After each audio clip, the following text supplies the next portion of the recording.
NBC 10 legal analyst Mark Dana joins us now live. Mark, Donald Trump, a former president and presumptive Republican nominee in the next presidential election, has been found guilty on all 34 felony counts. Is that a shock to you?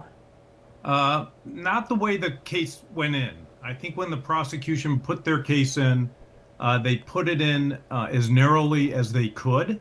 And although it's shocking that it's a former president, I think the system worked. I think this jury, they listened to testimony, they listened to it again, they listened to the instructions, they had questions, and then they came to a verdict. I think ultimately, will the former president have appellate issues? Sure he will. Does this type of case become political by its nature? Of course it does. There's very little question about that. But as I watched the proceedings and watched the direct testimony and the cross, the only real issue are the instructions on the predicate acts. And we know that with predicate acts, like in a RICO case, you've got to establish those beyond a reasonable doubt. This judge sort of said you really don't have to. So there may be appellate issues. On the issue of sentencing, I would be shocked if this court sentenced him to any type of incarceration. One, it's not logistically possible. Two, he's not anybody that has committed violent crime. He has no previous history.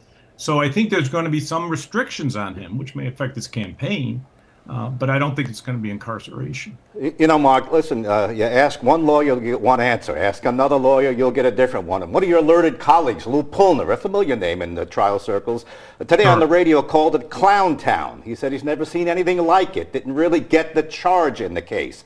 And then he talked about how this might not happen in Rhode Island. We do things differently in our courts. Tell us your comparison as to a case like this, how it might have been handled in Rhode Island versus New York, where it seems odd that you could pick and choose 4 jurors could get enough on one charge, rather. I think, Gene, you're right. And I think Lou is to some extent right. You know, there's a lot of people that say we do things wrong in Rhode Island. Having been in this judicial system for 35 years, we do it right. We try cases properly. The judges try things properly. When you instruct a jury that you can pick and choose from predicate acts, you don't have to be unanimous on them. You can say it could be one of 3 crimes allegedly committed to get to your felony. That's a real issue. So I wouldn't call it a clown court. I think, was he prosecution oriented? He seemed to have been, yes. Have I been involved in cases, high profile cases, where the judge is prosecution oriented? It happens.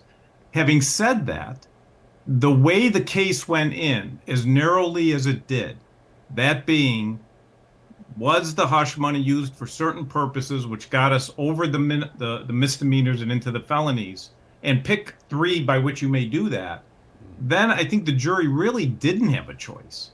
And when we saw that they came back so quickly, I think based on the instruction and based on what took place, I think they did what they had to do. Right. Now, that's not to say there isn't appellate issues. There certainly are.